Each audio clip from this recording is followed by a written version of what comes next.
Pinahabaan po ni Pangulong Ferdinand R. Marcos Jr. ang validity ng mga pa-expire na dokumento sa pagmamaneho at pagrehistro ng mga sasakyan.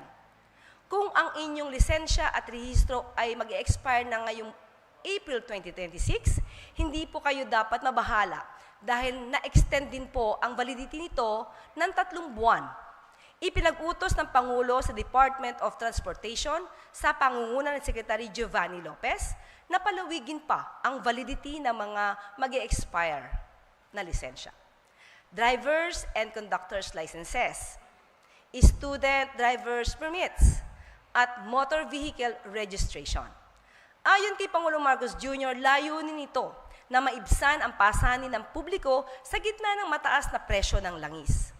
Hangarin din ng Pangulo na mabigyan ng sapat na oras ang mga motorista na makapagrehistro.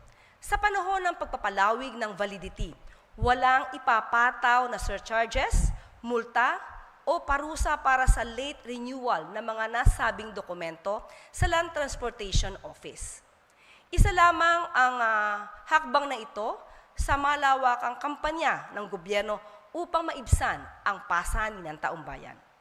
Patuloy ang pamahalaan sa pagkilos upang pagaanin ang buhay ng bawat mamamayang Pilipino.